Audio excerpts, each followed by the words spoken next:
The market smelled like rust and fire. Somewhere above the ceiling, metal creaked under the weight of too many ships docked too fast. The air was thick, not with heat, but with something heavier. Voices, coins, contracts, ownership. This was not a market for goods. This was a market for people. Aaron Holt walked slowly through the outer ring of the Shadow Bazaar, his boots echoing off the cracked stone floor. He kept his head down, a worn travel hood pulled low over his face. The coat he wore looked like it belonged to a tired merchant or a bored gambler. That was the point. He was neither. He was watching. The crowd shifted around him.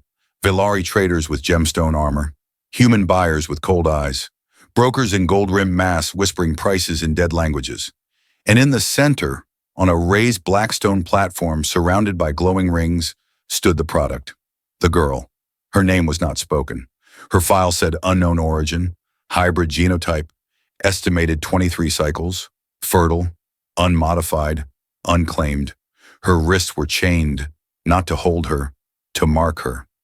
The chain links glowed faintly, syncing with the collar around her neck. A beacon system, a silent leash. But she stood straight, her spine like a sword, her chin high, and her eyes. Aaron froze when he saw her eyes. They were gold, not the shiny kind used in fashion or cybernetic enhancements. These were natural, alive, defiant. She looked at the crowd like she dared them to speak to her. No fear, no shame, and absolutely no submission. The auctioneer's voice rose behind her, flat and polished. "One of a kind," he said. Chiari Blood confirmed. No imprint, no bindings beyond standard control. Last of her thread line. Start at 10,000. Someone to Aaron's left raised a bid tag. 12, another called. 13.5. 15. The numbers climbed. Aaron didn't move. He couldn't. He kept staring. The girl turned slightly on the platform. Her eyes swept over the crowd and stopped. On him. For a moment, the noise fell away. The air shifted. She looked at him not like he was a buyer, not like he was her way out, but like she was challenging him to say something. To see her, not her price, not her chain, her. Aaron stepped forward. He had no plan, no mission for this. This wasn't the target. He was here for intel, a larger ring, a bigger name. But his hand went to his wrist console anyway. He raised his tag. 30,000. Silence. The crowd turned. The auctioneer blinked. "Final call," he said. "No one else bid. Sold." Aaron barely heard it. The guards unlocked her collar and brought her down the stairs. She walked toward him with perfect calm. Not a smile, not a flinch. When she reached him, she stopped. He expected a thank you. She gave him a glare, then said, quiet and sharp, "You bought me. Now let us see if you know what to do with what you think you own." Aaron opened his mouth, then closed it. She turned her back and walked ahead of him. No fear, no permission, just fire. The corridor was quiet, not silent, but careful. Every step they took echoed in the steel beneath their boots, carrying the weight of something unspoken. Aaron walked 2 paces behind her, not because he had to, but because it felt wrong to lead. He wasn't guiding her out. He was following a decision he hadn't made, but now couldn't walk away from. She hadn't said a word since the auction, didn't ask where he was taking her, didn't ask who he was, just walked. Like someone who had nothing left to lose and no time to waste. When they reached his private ship, a small, unmarked vessel tucked into the subbay, he opened the hatch and motioned her in. She stopped, turned to face him. Her eyes were steady, gold and still burning. "So this is it," she said. "I walk into another cage." He shook his head. "This isn't a cage. It's just the only place I can keep you safe right now." She stepped inside without waiting for more. Aaron followed, sealing the hatch behind them. The cabin was small, clean, functional. A few personal effects scattered across the shelves. A cracked photo, a stack of paper books, a jacket draped over the chair. The kind of mess you don't notice when you live alone for too long. Lyra scanned the room, saw the cot, the med kit, the way the ship hummed low, grounded, then turned to him. "Why haven't you touched me?" Aaron blinked. "What?" "You bought me," she said. "Legally, publicly. You could have done anything, but you didn't. Why? Because I'm not that man. That's not an answer. That's a deflection. He stepped closer. Look, I didn't buy you because I wanted you. I bought you because you didn't bow. And I couldn't stand the thought of someone else breaking you just to watch you fall.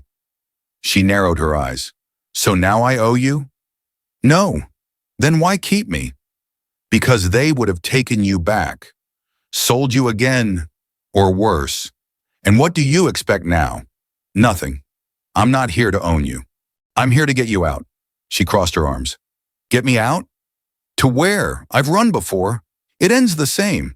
He hesitated. What do you want? Freedom, she said without flinching. Then tell me how to give it to you. You can't. You're part of the system. Then break it with me. Her breath caught. He meant it. Every word. She walked past him, slow and deliberate, stopped at the console, looked over her shoulder.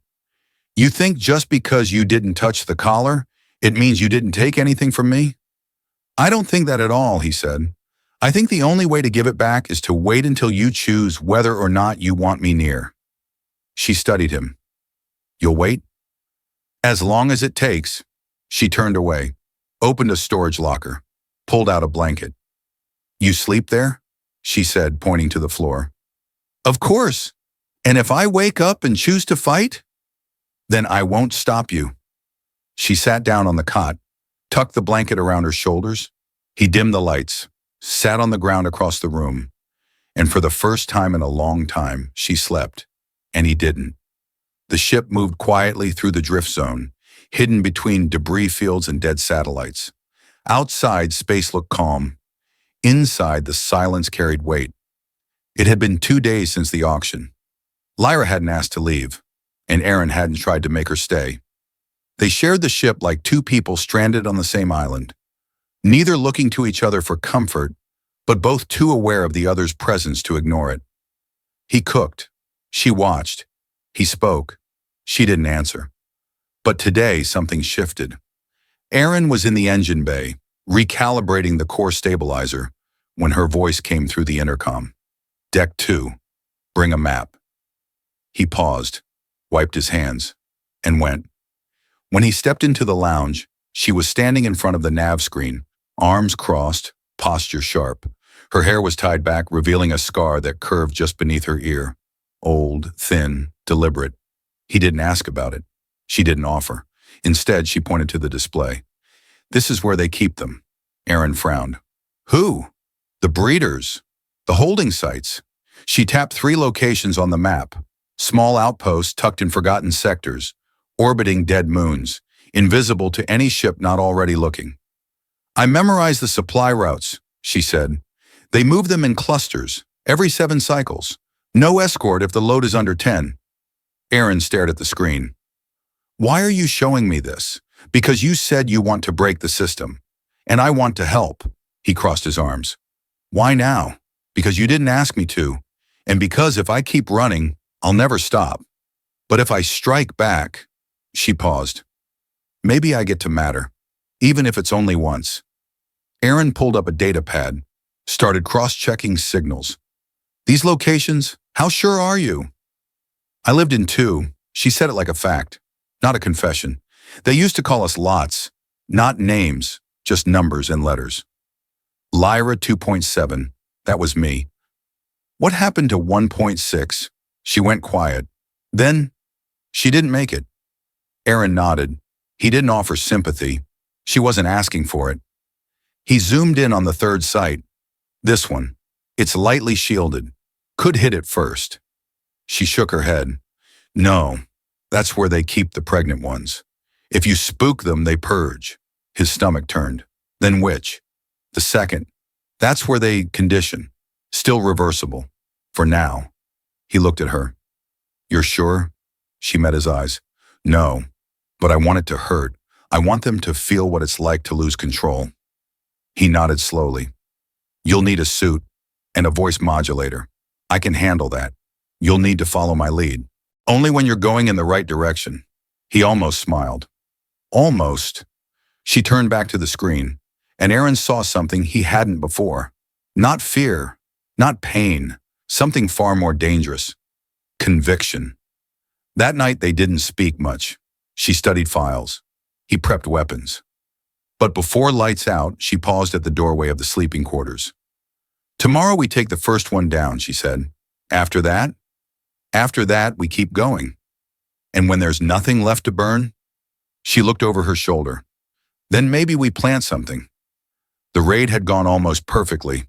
The alarms triggered late. The guards responded slow. The time the overhead lights blinked red, Aaron had already disabled the signal jammer, and Lyra had extracted the data files. No one died, but something else broke. A system, an assumption, and Lyra's silence. They returned to the ship under cover of a passing comet stream, shielded in cold plasma and quiet. Neither of them said much during the return, not out loud, but something shifted in the way she stood near him, the way her shoulder brushed his when they passed in the narrow hallway. Something softened. That night, as Aaron secured the nav lock for deep space drift, Lyra appeared behind him. Her hair was loose again. She didn't knock. Didn't need to. "We need to talk," she said. He turned. "About what?" "About me." She sat across from him, not tense, not guarded, just real. "When I was taken," she began, "they told me what I was for. Not who I was, just what. A carrier, a product, a womb with high compatibility genetics." Aaron listened. "They told me I was lucky," she said, voice calm, "because I would have purpose. I would be useful." She looked up, and for a long time I hated the idea of ever bearing life, because they tried to make it theirs. She paused. "But now I can choose, and I've chosen." Aaron felt his breath catch. Chosen what? To carry life. Not because I was designed for it, not because someone demanded it, because for once, this time, it is mine to give. To who? She looked at him. To someone who didn't take, someone who waited. Someone who broke a law not by force but by stepping aside. Aaron stared at her. "Are you saying—" "Yes," Lyra said. "I want to raise something that belongs to no one but itself, and I want you to raise it with me." He didn't speak, couldn't. She leaned forward. "I don't want to be owned. I want to be seen. I don't want safety. I want a future." He reached across the table, took her hand. "And what if I'm afraid? Then we're starting from the right place, because fear means you know what it's worth." They sat there in the soft hum of the ship's breath, their hands entwined across an old star chart in an unspoken promise. Not of love, not yet, but of something more enduring. Mutual belief, mutual choice. Later, in the quiet dark of the sleep cabin, Aaron stood beside the window, watching a distant nebula twist in slow motion. Lyra joined him. He looked at her belly, not yet changed, but somehow already different. "Do you want to name it?" he asked. She smiled. "Not yet. Names have power, and this one will name itself in time." She rested her head against his shoulder. "You still okay with this?" He wrapped an arm around her. "I didn't expect it, but maybe that's why it's right." The warning came 3 hours after sunset, not from sensors, not from a beacon, from the stars themselves, a ripple of light across the edge of space. Subtle, wrong. Aaron stood on the ledge of the canyon outpost, the wind tugging at his jacket. Below, the old mining tunnels where they had made their temporary home glowed faintly from buried thermal vents. A soft warmth. Just enough to live, just enough to hide. But hiding was no longer the plan. He heard her footsteps before he saw her. Lyra moved slower now, not weak, just carrying more. Every step careful, measured. Her skin shimmered faintly under the moonlight, lavender touched with gold. "They're here," Aaron said. She nodded. The drones caught a signature spike. "How many?" 3 ships, 2 fast runners, 1 with a hold. Slavers or bounty hunters? Maybe both. He turned to her. "We can still run." "No." She stepped beside him. "I'm tired of running. This isn't about survival anymore. It's about memory." She looked down at the place they had turned into a shelter. "And they won't erase me again." Aaron studied her. "Are you sure? Because if we stay—" "Then let them come," she said. Let them try. They moved quickly after that. Aaron activated the old defense grid buried beneath the canyon floor. Not powerful, but clever. Tripwires, signal mirrors, EMP bursts. Lyra rewrote the access codes herself. Faster than he expected. "Where did you learn to do that?" he asked. She looked up calmly. "When they make you a prisoner, you learn the locks faster than they do." Just before dawn, the ships arrived. No lights, no warning. They dropped low and fast, skimming the canyon ridge like silent birds of prey. Aaron and Lyra watched from the shadows. 3 figures disembarked. One carried a plasma baton, another wore reinforced armor with a biometric leash clipped to their belt. The third didn't carry anything. He didn't have to. He was the tracker, the one who had found her before. Lyra's breath caught. "You know him?" Aaron asked. She nodded. "He's the one who named me product." Aaron's jaw tightened. "Say the word," he said. She looked down at her stomach, then at him. "Not yet. Let them speak first." The intruders descended into the canyon. They were confident. They moved like people who thought the world still worked the way they remembered. Lyra stepped out first. No armor, no weapon, just presence. The tracker froze. "You," she raised her chin. "Yes, me. You ran." "No," she said. "I chose. You hid. Number I healed." He took a step forward. "That thing inside you belongs to the syndicate." She placed a hand over her stomach. "Number it belongs to itself."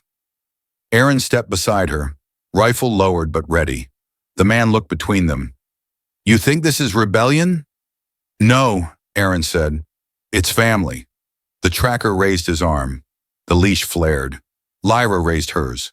A pulse of energy rippled outward, subtle, silent, but unmistakable. The canyon groaned, lights flickered, and the slaver ship shut down. One by one, the engines dimmed. The lights faded. A defense response? Number something older, buried, waiting. The mountain itself had awakened. In the silence that followed, Lyra spoke again. "You came for property, but there's nothing left here to own, only something to remember." The 3 intruders stood frozen, then turned, and left. No fight, no words. Just retreat. Not out of mercy, out of uncertainty, because what they saw standing before them was not a woman with a price, but a mother with purpose, and a flame that did not die when caged. That night, Aaron and Lyra sat at the edge of the canyon. She rested against him, the stars above glowing brighter than before. "Do you think they'll come back?" he asked. "Always. But next time," she said, "they won't just find us. They'll find her, and she will not be afraid." The first cry was not loud. It was steady, like a note that had waited generations to be sung. Lyra lay on a bed of woven heatstone and soft moss, her breath shallow, her skin glowing faintly with sweat and moonlight. Her eyes were open, unfocused but aware. Around her, the ancient birthing chamber hummed with a quiet pulse, one that matched her heartbeat and the tiny one that now echoed beside her.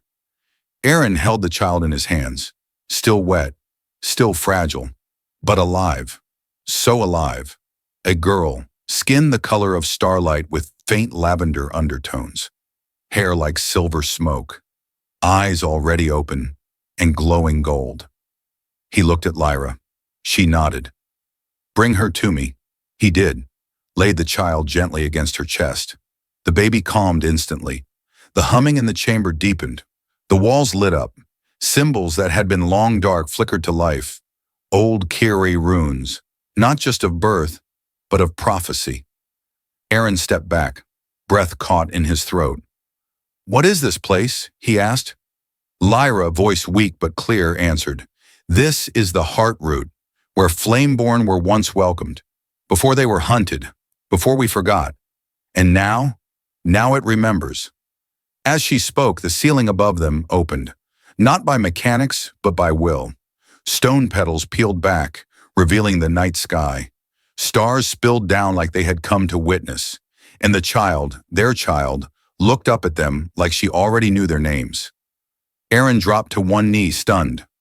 Lyra whispered, "She is not just a child. She is the flame remembered, Not a weapon, not a prize. A living answer to every question we were never allowed to ask. The child cooed softly. The chamber responded with a final burst of light. A message. Not in words, but in feeling. She is not here to continue the past. She is here to begin something new.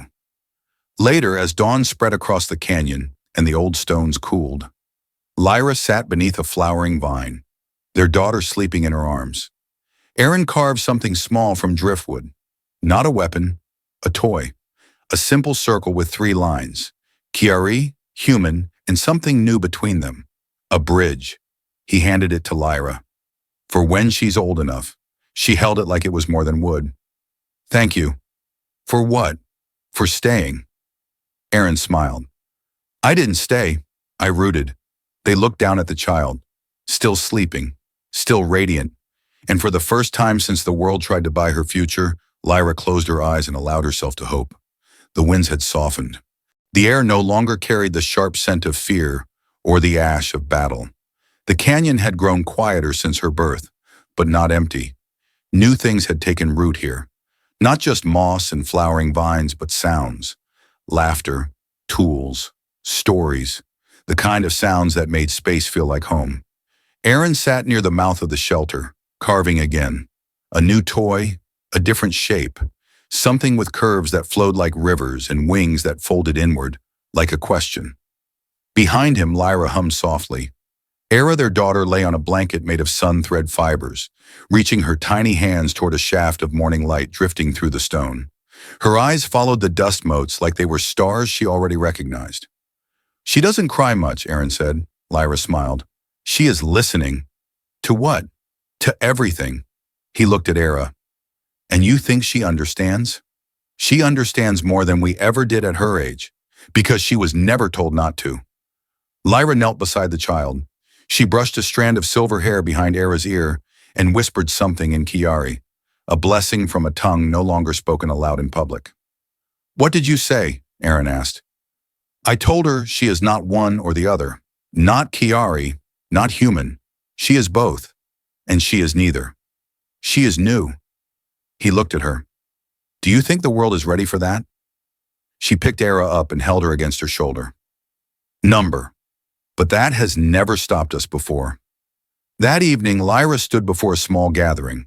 Not soldiers, not politicians, just people. A few Kayari elders, a few human settlers, a child from the border colonies, a mechanic with prosthetic arms, and a drone with no owner. They had come one by one, following quiet rumors of a place where rules had bent and something honest had grown. Lyra spoke calmly, clearly. This is not a temple, she said, and we are not leaders. We are a beginning. You came from different places. So did we. You brought different stories. So will she. She gestured to Era, held gently in Aaron's arms. This child will not inherit our fear.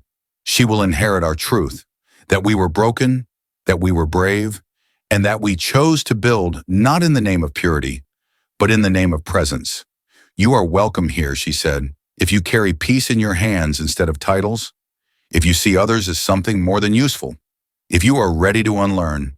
There were no cheers, no applause, just silence. And then, one by one, nods. People choosing to stay, to listen, to begin.